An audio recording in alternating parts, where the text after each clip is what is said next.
Welcome to the last part in our series looking at the Islamic solutions to the rise of the far right. If you take a step back and look at the themes of the discussions that we've been having over these last four nights, they have been to create a way of thinking that allows us to differentiate ourselves from those people who have lost their souls to hate and are drowning in ignorance. And the idea was to be able to set up almost a mirror image to allow people to see the way in which certain groups think, the way certain ideologies have set up themselves, and then to be able to differentiate it by allowing us to see how Islam affords a social order, a thinking process of how we should set up humanity. And one would objectively argue that the one that has been presented from Islam has great beauty, great depth, great care for the other human being's presence and development. Whereas the other seeks to remove anyone who may not appear to look like them, to talk like them, to have the same aspirations as them. And in otherizing them, seeks to remove them altogether from their horizon so that there remains only one type of person. This is a very shallow, limited way of living. And it requires us to make sure that for us to defeat the prejudices that we have from within our own selves, that whatever we have seen of the ignorances and the darknesses that exist within the mindset of the white supremacist movement, the far-right fascist movements, none of those practices exist within our own heart, lest in reality we become the same as them. And although we may have hate in the name of Islam and they have hate in the name of white supremacy, in reality we are one and the same. In the last few nights, we've spoken about Islam does not consider race to exist. It doesn't divide human beings into races such that there are hierarchical orders between us. That Islam rejects the idea of an ethno-state where there is only one type of existence, but rather our plurality is the means for our own completion and perfection. Without me learning from you and you learning from me and differences existing amongst ourselves, we will never be able to grow together as a human society.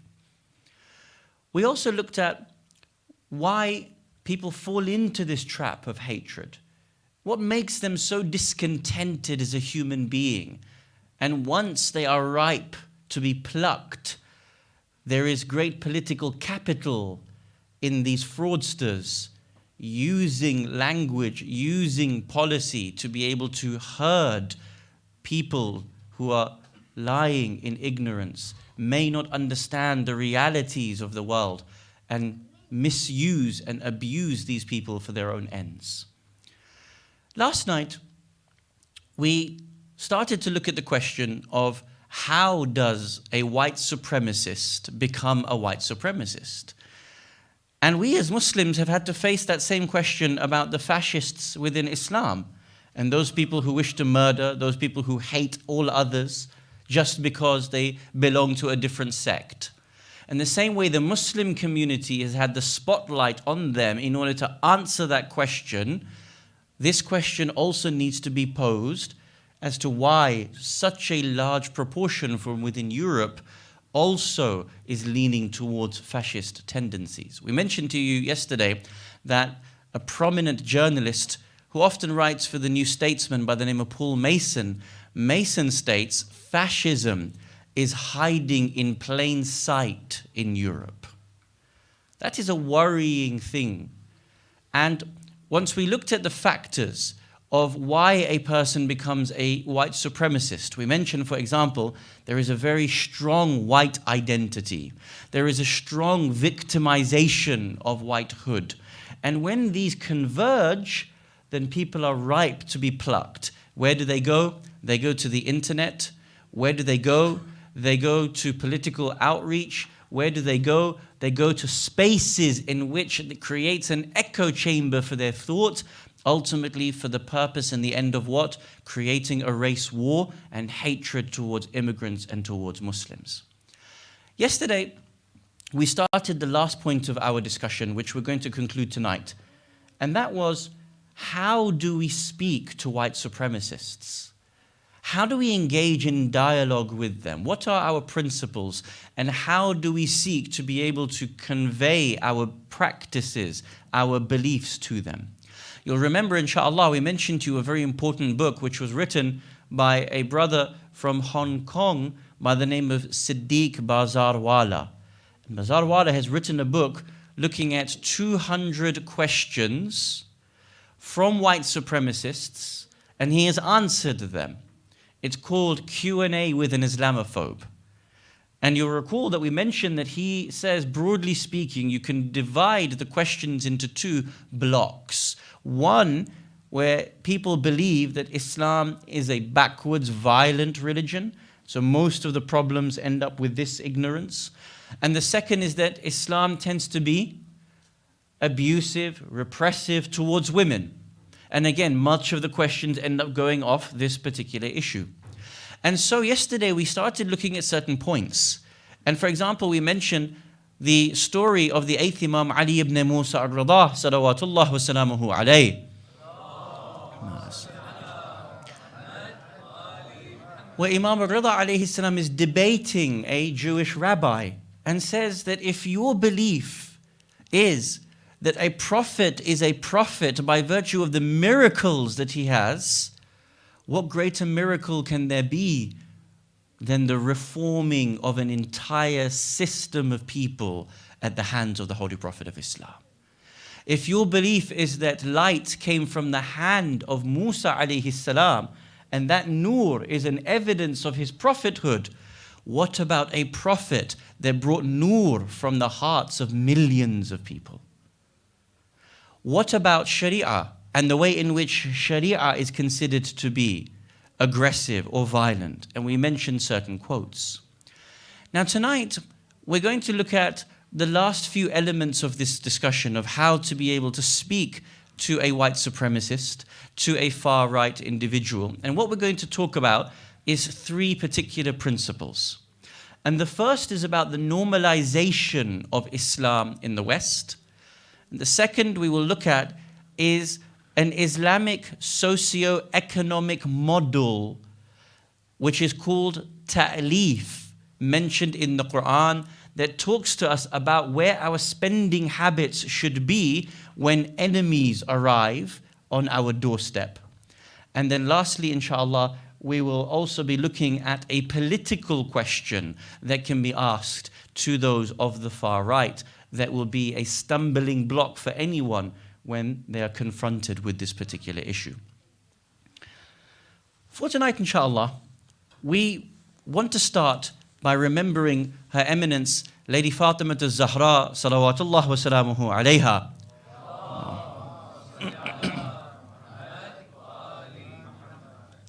And we stated that one of the two main issues that comes from the far right is that Islam is repressive towards women. It does not provide women with rights. And as a result, Western civilization and standards of living, treatment of women is superior to Islam. And therefore, if Islam infects the West, it would seek to repress women. How? All the ways you are very aware of, be it the issue of hijab or niqab or other issues, and so on and so forth. In order for us to be able to answer this question properly, it requires us as Muslims to delve into the life of Her Eminence, Lady Zahra, salamullahi alayha. Because in order to prove how Islam sees the model woman and her role as an individual in relation to society, in relation to family, and in relation to God, there is no better example than that of Lady Zahra salamullahi alayha. The way in which she defended her father, the way in which, as a result of her defense of her father, she would be called Ummu Abiha, the mother of her own father. I want to mention one story and to think about how prominent she was in Revelation as an example, as a hujjah for us, and to be able to appreciate her role at the time of revelation in relationship to those outside of her, relationship to defending her father. This topic is very much about defending the honor of the Prophet. Yesterday we mentioned in the Quran, Allah subhanahu wa ta'ala venerates those people who support the Prophet. He mentions وَعَزَّرُوهُ وَنَصَرُوهُ, those people who honor the Prophet and they help the Prophet, that they would be amongst the muflihun, they would be amongst those who are successful in dunya and akhirah. One of the narrations mentions that the Quraysh, just like the far right, would mock the Holy Prophet of Islam, Rasulullah Muhammad sallallahu alayhi wa alihi wa sallam.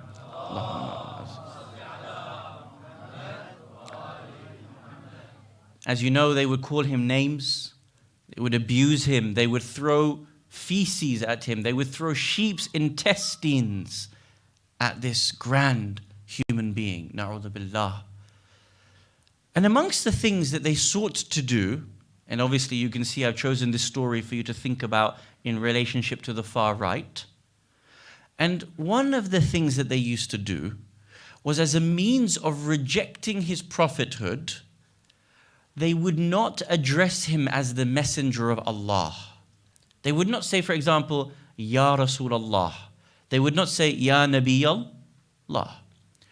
Rather, in order to degrade his position amongst people, they would just call him Muhammad.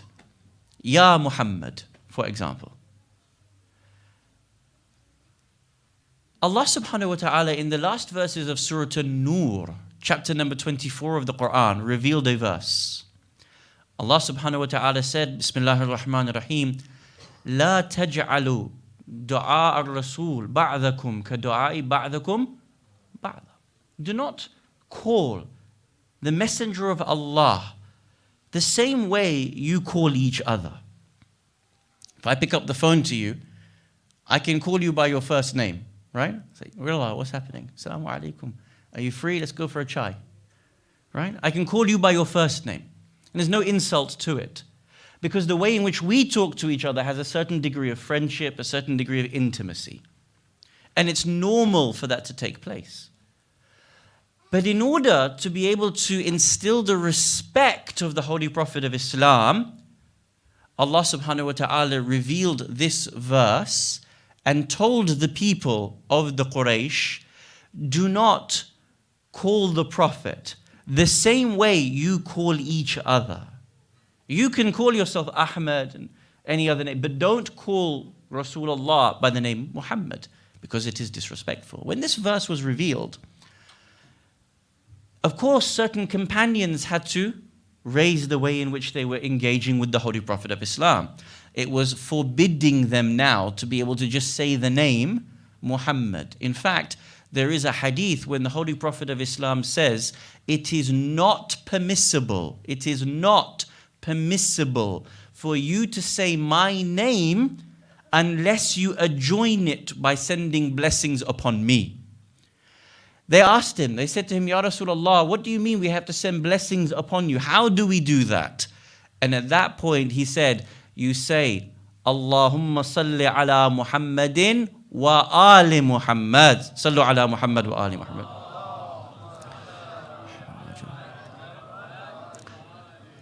After this verse was revealed and it changed the practices of certain individuals, in the house, Her Eminence Lady Zahra salamullahi alayha started to address her father as Ya Rasulullah. And the narration mentions that for 3 times Fatima alayha salam said Ya Rasulullah. Rasulullah would turn his face away slightly not out of anger or disgust, but as a hujjah to show us. Ya Rasulullah, he would turn his face. Third time, Ya Rasulullah, he would turn his face. She asked, why do you turn your face away when I am following the edict of the ayah? And he said, oh my dear daughter, you are to call me, O father. You are not in the same position as the Quraysh.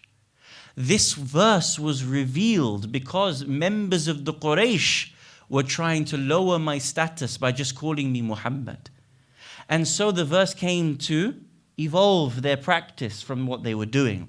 You are from me and I am from you. You refer to me as, oh my father, the same way the children from your lineage will refer to me as their father, as they are the children from my lineage.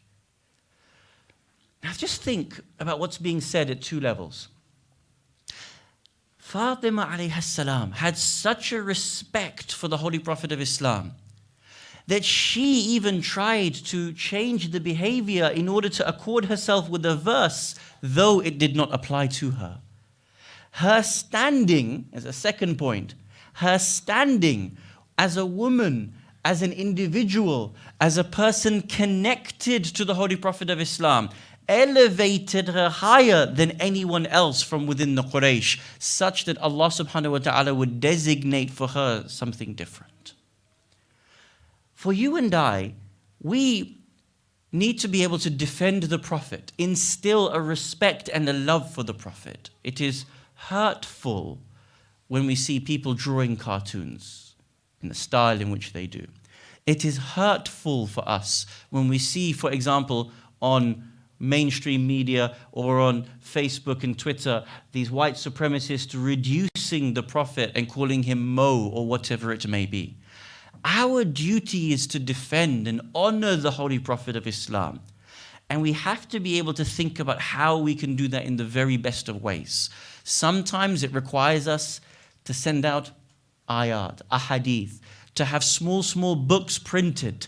There are beautiful books, 40 ahadith on, 40 ahadith on parents, 40 ahadith on Quran, 40 ahadith on azar, 40 ahadith. Have things available to give to those people.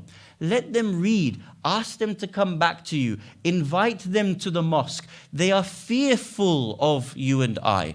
And the reason for the fear is ignorance, because they have been presented a view of the Prophet in which it is so distorted. The same way Zahra alayhi salam loved the Prophet so much and went out of her way to spend her life encouraging for the Prophet, defending for the Prophet.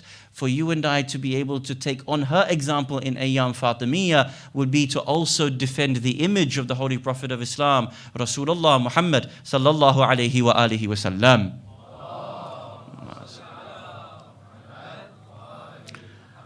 Three areas of discussion tonight for our conclusion lecture. The first one is about the normalization of Islam in the West and how we might think about dialogue with white supremacists in doing so. His Eminence Grand Ayatollah Sayyid Muhammad Taqi al-Mudarrisi, may Allah grant him a long life, he was having a discussion and he mentions the following, and he mentioned it directly to me, and I convey to you what he said. He said, have you noticed in the West, Islam is demonized and it is considered to be abnormal? Why is that?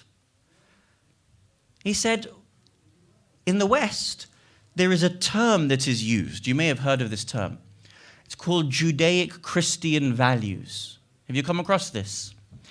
They will say that the West is based on Judaic-Christian values. Now, as an FYI, the term Judaic-Christian values was only created after World War II.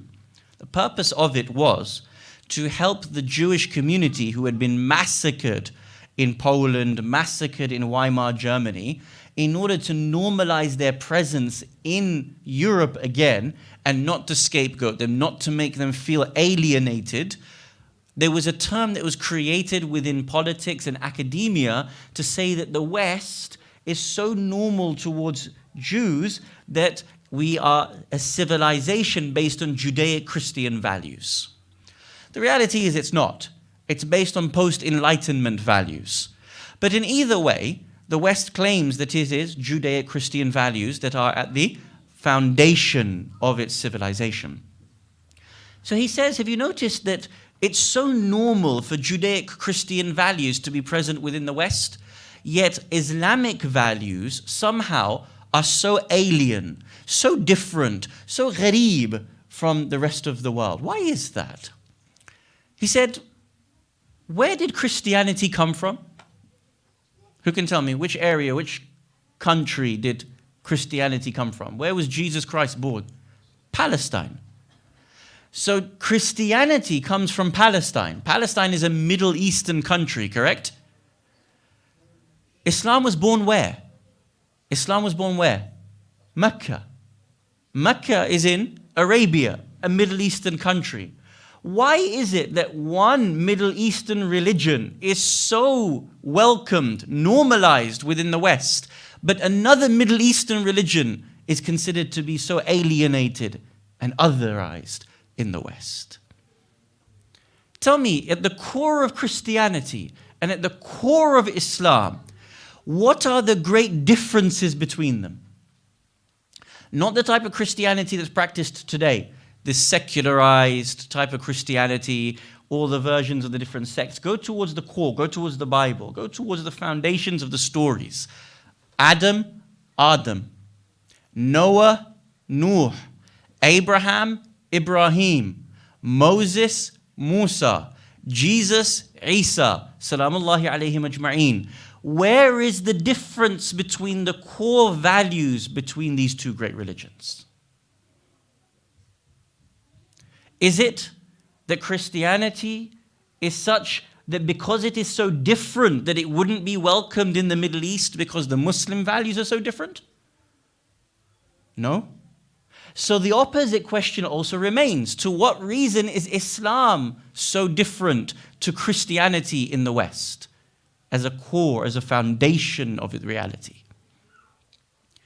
And he says this question is very rarely asked, be it from the pulpit, in the news, in academia, wherever it may be. And of course, there's a reason as to why it's not asked. Because the moment it's asked, so many of the arguments fall away one by the other. But as we stated yesterday, there are so many of those on the far right that claim Christian values. If you and I go back to the core of Christianity, you would see very little difference between Islam and Christianity in value systems, in the way in which people could live together. Now, thinking about this further and developing upon this, there's a very nice book, again, that I'll recommend for you to read. It's called How to Be Right in a World of Wrong by James O'Brien. And James, who's a famous radio host on LBC, he has a talk where he's giving a talk about his book. He's promoting his book. And if any of you listen to LBC or you listen to some of his arguments, he's very different as an interviewer.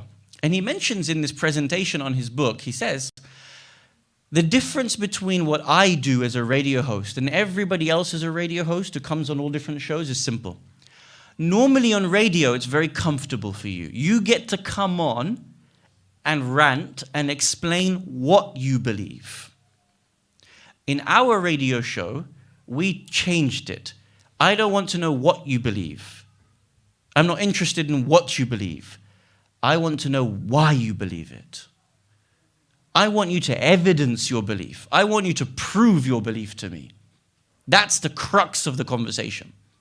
The problem is we as a society have dumbed down our discourse so much into throwaway terms, into sloganeering. We've dumbed down our discourse into 60-second, 30-second, 15-second sound bites that we haven't learned the practice, balagha, argumentation, proper disputation and how to get the best out of each other through a dialogue. So now he says, look at the difference between a what question, a why question, and a prove it question. What do you believe? I believe Muslims are terrorists.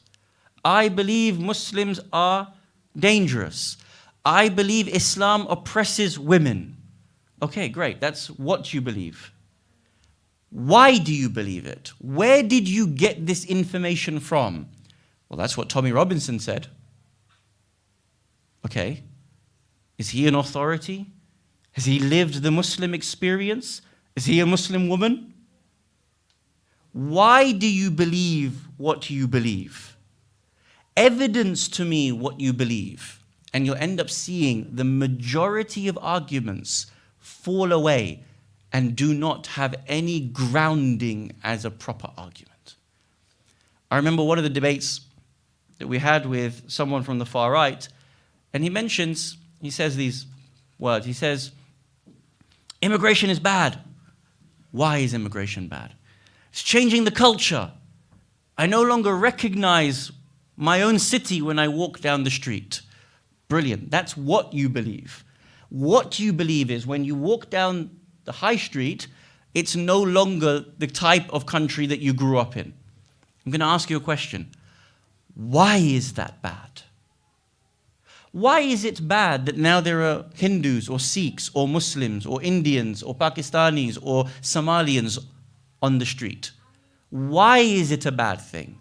I don't like it. No, I understand you don't like it. I'm asking you why you don't like it. Why is it bad? Well, it means now that I don't get to recognize my own country. No, that's a what statement. I'm asking you again, why is it bad? Is it that you don't like people of different skin colors? You don't like people to speak a different language? Because you do realize the moment you say yes, that makes you a racist. You don't like being called a racist, do you? No, I'm not racist, but when you talk to these people, the way in which you and I wish to be able to have a conversation with them is not an emotional-based conversation. It's a logical-based conversation. It's one rooted in akhlaq, one rooted in dragging out the truth of the matter and being able to ask them, prove your belief, prove your statement. And it requires you as brothers and sisters to learn our deen properly so that when we are confronted with an accusation, Islam is anti-woman, Islam is violent, the Prophet was violent, it requires us to be able to have the knowledge of how to be able to respond to these individuals.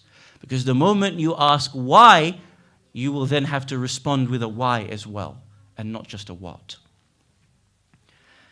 Now here, this would take you very far in the dialogue. This would allow you to be able to really put people on the spot when you have a question and answer, when you have a debate with any individual about challenging why they believe what they believe. Islam, however, is not only individual.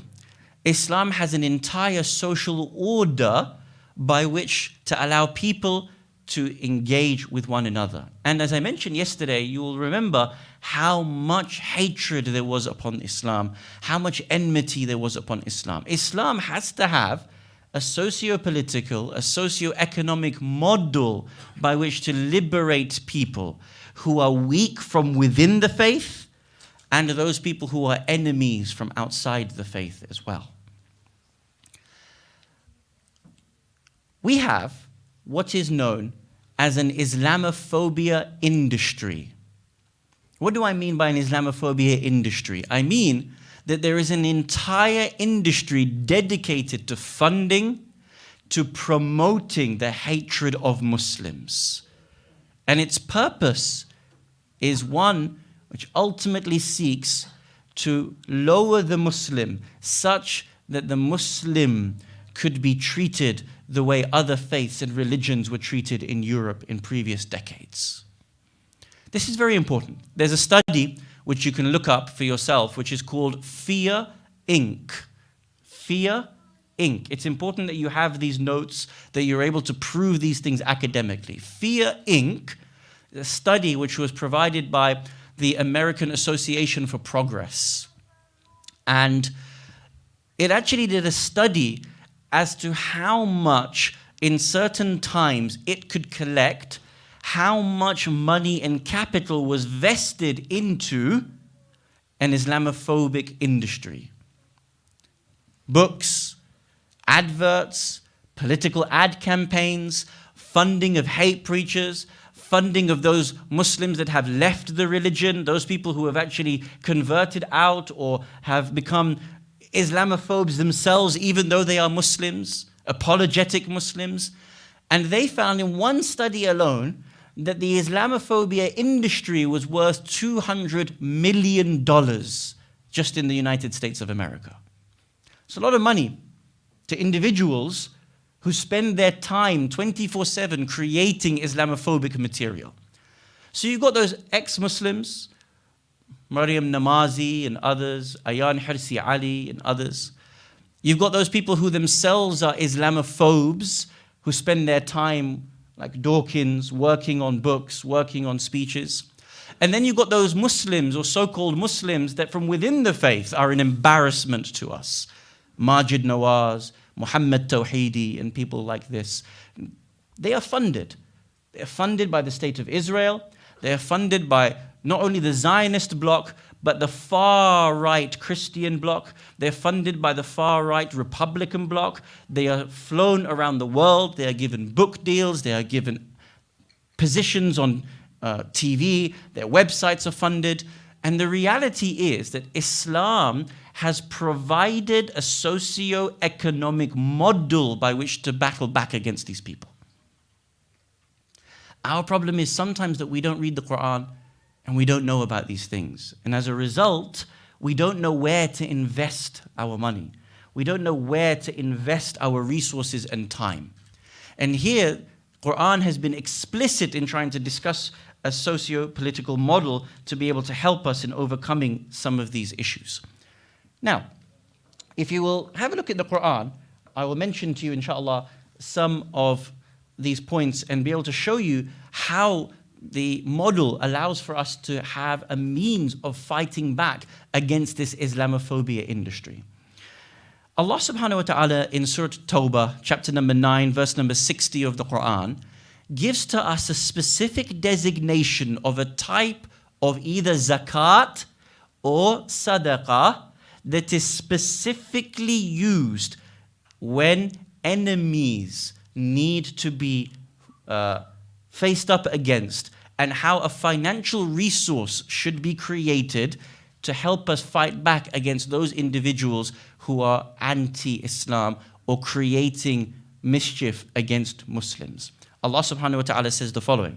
Bismillahir Rahmanir Rahim. Innama as-sadaqatu lil fuqara'i wal masakini wal 'amilina 'alayha wal mu'allafati qulubuhum wa fil riqabi wal gharimina wa fi sabilillahi wa ibnis sabil faridatan min Allah wallahu alimun hakim. Allah subhanahu wa ta'ala says the alms, the sadaqah, when you give your charity, when you have your money and you look to invest it for the sake of Islam, where do you give your money at the moment? Yes, there are urgent needs. One of the urgent needs that we have here in the West is to fight Islamophobia. And the Islamophobia industry that has countries and corporations supplying it. إنما الصدقات للفقراء. The sadaqat is for whom? For the fuqara, the poor and the needy. والمساكين والعاملين عليها, and the officials who are appointed over them. والمؤلفة قلوبهم, and those whose hearts are inclined towards the truth. This term in the Islamic socio-economic model is called ta'lif. It's called ta'lif. Ta'lif has been mentioned in a plethora of our ahadith from Ahlulbayt alayhimus salam, and there are unanimous opinions from our noble maraji' explaining that there are two prime sorts of people that are supposed to be given a certain amount of sadaqat in order to strengthen them or to be able to bring them closer towards Islam. Please listen to this point very carefully, because this is how Islam differentiates itself as a holistic religion from anything else out there. The first type of person that this type of sadaqat is supposed to go to is the weak-hearted Muslim. A Muslim who believes in Islam, but for whatever reason something has gone wrong, becomes weak in his faith, moves away from Islam, starts thinking that Islam is the problem for him. The Islamophobia industry has eyes everywhere watching those sorts of Muslims in order to capture them and lead them out of Islam so that they can now claim they are the ex-Muslims, and then they can be paraded in front of the world. See, Islam is so bad because this person left it because of this reason. The Islamophobia industry picks these people, funds them. There is a sadaqah that is supposed to come from the Muslims to strengthen those people who are Muslims, but they're in a state of weakness because something has happened to them. They've had a bad experience. Culture has been bad to them, and they've mixed up culture and Islam, and they're blaming Islam because of the way in which a bad culture has treated them. We are supposed to financially assist those people. So instead of them going towards the Zionist regimes, instead of them going towards those who fund the far right in the Republican Party and UKIP and EDL and, instead of them going there to get assistance, the Muslim community assists them. Number one. Number two, within the same issue of ta'leef, again, according to all of our ahadith and unanimous opinion from our maraja, the second type of person who ta'leef is supposed to be given to are those non-Muslims who by your financial aid would come closer towards Islam because they may be able to understand Islam better by virtue of how you are spending upon them. Yes? There are non-Muslims who have hatred for Islam, a misunderstanding of Islam. But if you were to do good to them, if you were to financially support them, if you were to help liberate them, if you were to contribute to them socially, they may not need to have that hatred anymore, and they would incline their hearts towards you. Do you remember yesterday I mentioned to you about that former far-right supremacist leader?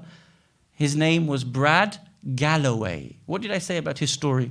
He said, I would go into work and they used to buy for me donuts in the morning. How could I reaffirm the hatred in my heart when these people were every day buying me something small?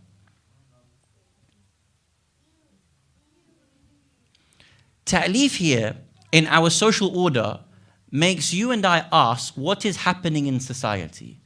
There are 14 million people in this country who cannot make ends meet.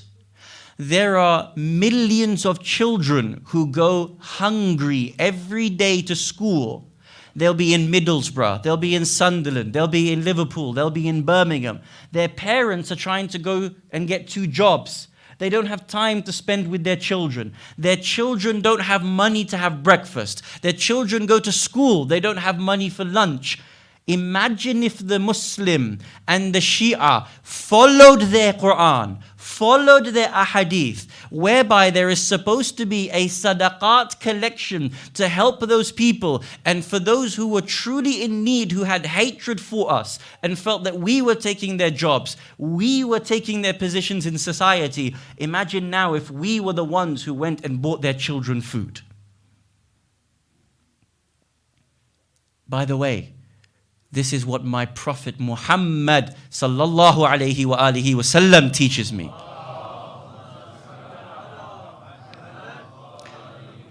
You want to hate the Prophet? This is done in his name. By the way, you think women have a low position in society? Let me tell you where I get my value systems. There was a lady by the name of Fatima, salamullahi alayha. She and her family had fasted. And on the first day, when they were trying to break their fast, a poor person came to them. A second day, a captive came to them. A third day, another person came to them. And each time they were about to break their fast, they gave their own food to those people who were poor, who were hungry. And then not only did they give away the only food that they had, they actually responded by saying, إِنَّمَا نُطْعِمُكُمْ لِوَجْهِ اللَّهِ لَا نُرِيدُ مِنْكُمْ جَزَاءً وَلَا شَكُورًا. I feed you for the sake of Allah. I don't want any reward, nor do I want any thanks. This is who I'm following, my friend. Person who has enmity for me. My religion told me I have to raise money for your children when they go hungry. My religion showed me that these were the personalities of Ahlulbayt alayhimus salam, how the women and the men were from my religion. Tell me, have you seen a religion better than this? Because this is the value of Rasulullah and Fatima al-Zahra salawatullah wa salamuhu alayhima.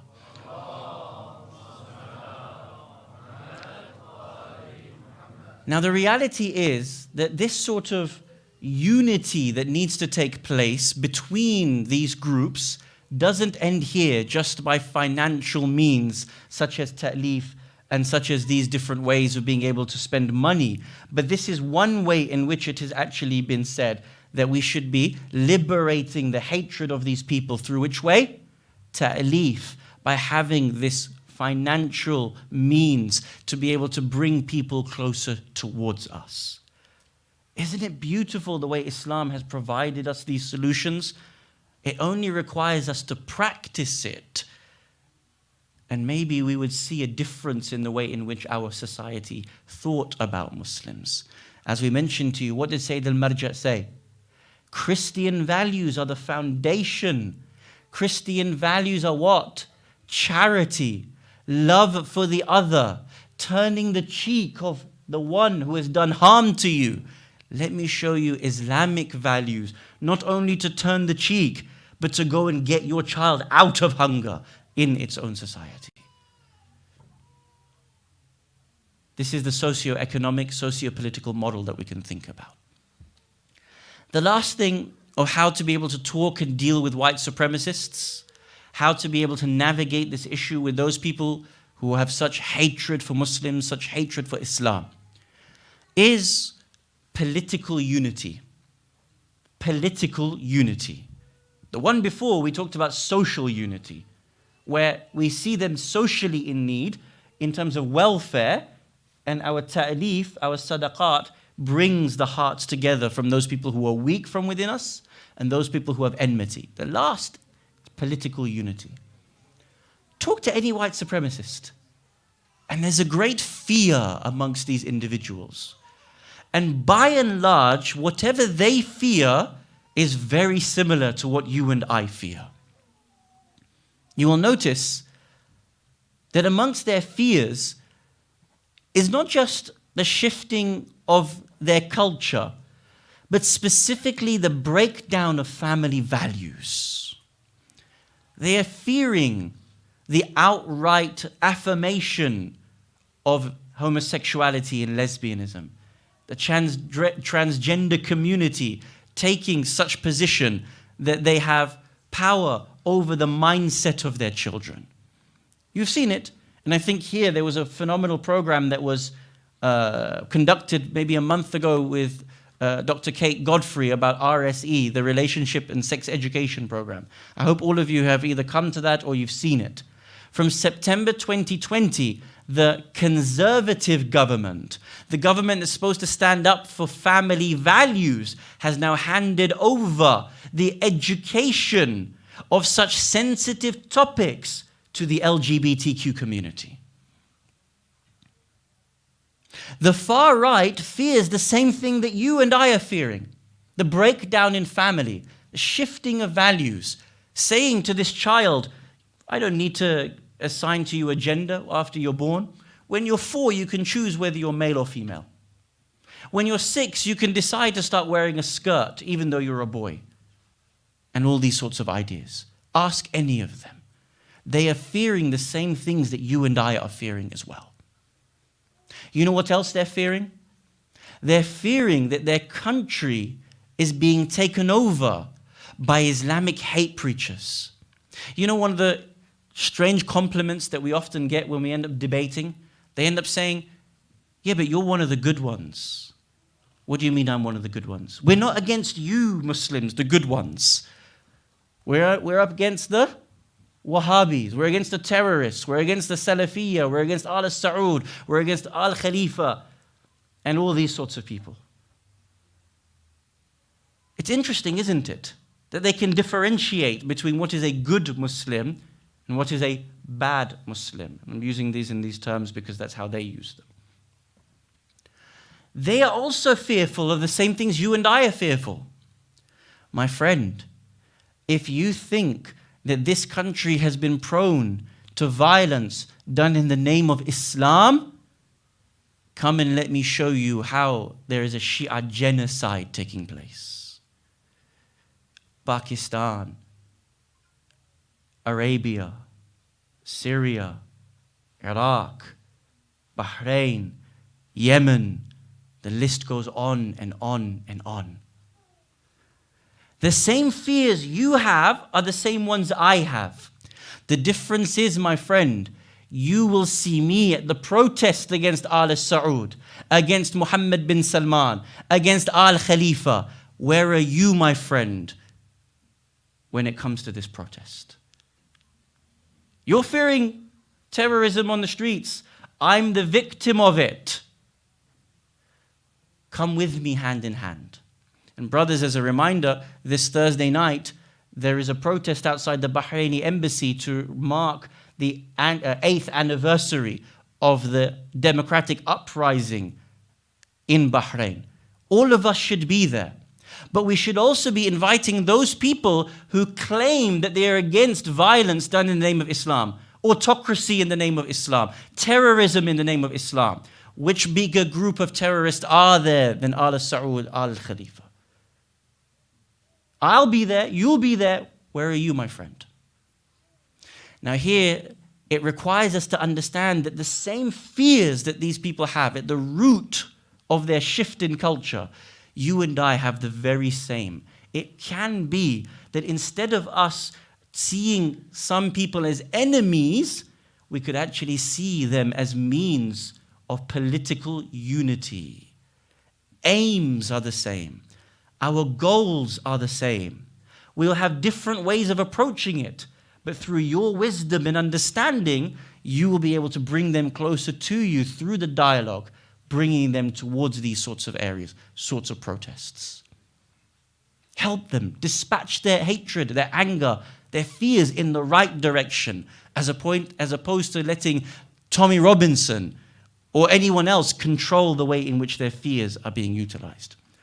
You know who mentioned this? Who told us to do this? None other than Her Eminence Lady Fatima al-Zahra, salawatullah wa salamuhu alayha. Listen to these hadith from Her Eminence Lady Zahra alayha salam. She says, جَعَلَ اللَّهُ الْعَدْلَ تَنْسِيقًا لِلْقُلُوبِ. Allah has made justice a means of harmonizing the hearts. They're after justice. They don't want their governments in bed with Al Saud. Neither do you and I. Let us work together. Justice brings about the harmonization of hearts. And then Her Eminence Salamullahi alayha continued and said, وَجَعَلَ اللَّهُ طَاعَتَنَا نِظَامًا لِلْمِلَّةِ. Allah made obedience to us, Ahlulbayt alayhimus salam, for the security of the social system of people. You want to have security? Let us show how our Islamic values will offer you the security against these particular individuals. Now lastly, in this point of social unity, I've mentioned to you previously a book that I recommend all of you to be able to take time out and read. English uprising, Brexit, and the mainstreaming of the far right by Paul Stoker.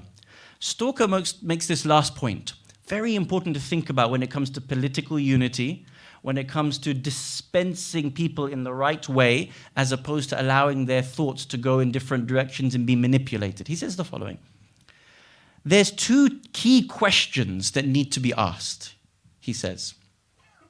Why the populist right and not the populist left? Why did you as individuals choose to rise up for populism in the far right as opposed to populism on the far left? If it's really about annoyance of the elites, if you're really annoyed at the elite class, why has the trend in the West been towards fascism, populist right, more than populist left? Left-wing politics is also against the elite. The whole slogan of Jeremy Corbyn at the moment is what? For the many, not for the few. So if you really want to be looked after, why are you going towards far-right politics, which is steeped in hatred of the other, as opposed to looking out for the other? Aren't you the one that's being infected? Why aren't you going in this direction as opposed to that direction? And he poses the most brilliant question. He says, if you argue and you see, compare the difference between the way in which people reacted to the 2008 recession, the crises that brought about poverty from 2008, versus the migration crises. Why was it that you, the far right, didn't stand up to the elites when it came to the social system stealing from you? But when it came to the migrant crisis, you decided to go and stand up at this point. You're being tricked. Join us. As Muslims, we are supposed to look out for all of society. Our responsibility is to ensure everybody gets their head start. This is where we are. Join with us on this side, as opposed to where you are, which is only looking after one portion of society to the exclusion of everybody else. If you see, people will accept and some people will reject. There will be some people who will accept the discussion and there'll be some people who reject the discussion. And you cannot help that.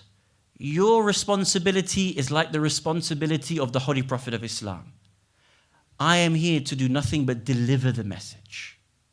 And I deliver it in a way which is infused with wisdom, justice, empathy, and a way in which brings the very best of Islam out towards these individuals. We started our series with a verse from the Holy Quran, which comes to us from chapter number 5, Surah Al-Ma'idah, verse number 48. 48 and 49 tell us about our duties of the way in which we are supposed to deal with the hatred and the ignorance that is coming against Islam and against Muslims today from the far right. Allah subhanahu wa ta'ala said to us, and we have revealed to you the book with the truth, verifying what came before it, and you are a guardian over it. Therefore, judge between them by what Allah has revealed, and do not follow their low desires from the truth that has come to you. For every one of you, we provided you with a law and a way. If Allah had pleased, He could have made you a single people, but He tests you by virtue of what He has given to you. And then in verse number 49, Allah subhanahu wa ta'ala completes this statement by saying, وَأَنِحْكُمْ بَيْنَهُمْ بِمَا أَنزَلَ اللَّهُ وَلَا تَتَّبِعْ أَهْوَاءَهُمْ وَاحْذَرْهُمْ أَنْ يَفْتِنُوكَ عَنْ بَعْضِ مَا أَنزَلَ اللَّهُ إِلَيْكَ فَإِنْ تَوَلَّوْا فَاعْلَمْ أَنَّمَا يُرِيدُ اللَّهُ أَنْ يُصِيبَهُمْ بِبَعْضِ ذُنُوبِهِمْ وَإِنَّ كَثِيرًا مِنَ النَّاسِ لَفَاسِقُونَ. And that you should judge between them by what Allah has revealed. Do not follow their low desires. Be cautious of them. Be cautious of them, lest they seduce you from the path in which Allah has revealed to you. If they turn back when you have spoken to them, when you have delivered the message of Islam, if they turn back, then know that Allah desires to afflict them on account of some of their own faults. and most surely many of the people are transgressors. This is the reality of the state of some. You and I have to represent Ahlulbayt alayhimus salam in the very best of way. And inshaAllah, by virtue of us doing it, we will be able to change the society in which we live in. Instead of our children growing up in what is becoming an overtly fascist society, it will become a community, a world where Islam is understood, adored, and is a gateway to the return of the awaited savior of humanity, Imam al-Mahdi, Ajjalallahu ta'ala farj al-Sharif.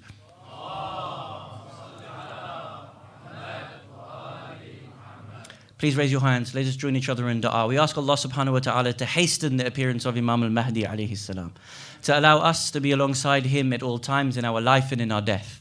If we are to pass away from this world before his coming, Ya Allah, raise us from our graves so that we may partake in the victories of Muhammad and Ali Muhammad. We ask you, Ya Allah, there are many people around the world going through such desperate times, those people in a state of war, poverty, homelessness, disease, disaster. Ya Allah, grant them more safety, security and victory for the sake of Muhammad and Ali Muhammad. We ask you, Ya Allah, we have come here to commemorate Her Eminence Lady Fatima alayhi salam. Ya Allah, grant us her ziyarah fi dunya wal akhirah. And we ask you, Ya Allah, accept our hajats by our love of her Eminence Lady Zahra alayhi salam, and the final moments of our life we die in the love of Muhammad and Ali Muhammad. Wassalamu alaikum jami'an wa rahmatullahi wa barakatuh. For the love of Her Eminence Fatima alayhi salam, please recite 3 loud salawat ala Muhammad wa Ali Muhammad.